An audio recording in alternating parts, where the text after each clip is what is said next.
தமிழகத்தில் நாய்க்கடி பிரச்சினை பெரும் அச்சுறுத்தலாக உருவெடுத்துள்ள நிலையில் நாய் கடித்தால் உடனே என்ன செய்ய வேண்டும், சிறார்கள் பெரியவர்கள் எவ்வாறு கவனமுடன் செயல்பட வேண்டும் என்பது பற்றி விளக்குகிறார் கால்நடை மருத்துவர் அனில்குமார்.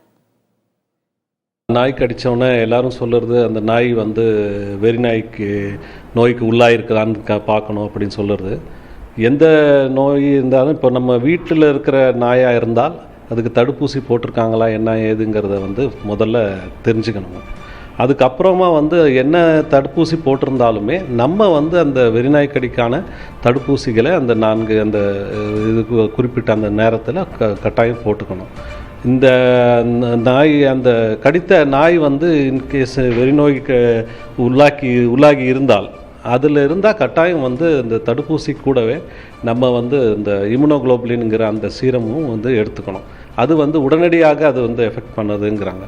அப்புறம் அந்த காயத்தை முதல்ல நாய் கடிப்பட்டவுன்னா அந்த காயத்தை நன்றாக தண்ணீரில் கழுகி அதுக்கப்புறம் நம்ம இந்த டிங்சரோ அந்த மாதிரி மருந்துகளை அப்ளை பண்ணிவிட்டு தடுப்பூசியை மறக்காமல் எடுத்துக்கணுங்க.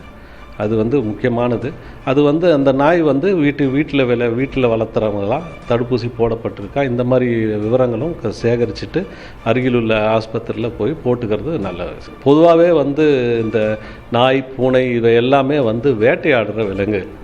ஏன்னா நம்ம மனிதர் நம்மளுடைய தேவைக்காக நாய்களை நம்ம இது கொண்டு வீட்டில் வளர்த்து அதை செல்லப்பிராணிகளாக மாற்றியிருக்கிறோம். இருந்தாலுமே அதுக்கு வேட்டையாடுற குணம் அதிகம்.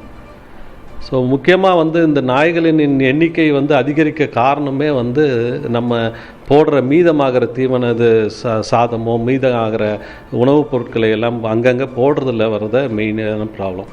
இவை வேட்டையாடுற விலங்குகள் அப்படின் போது ஒரு நாய் தனியாக இருக்கும்போது அதனுடைய குணாதிசயமே வேறு மாதிரி இருக்கும்.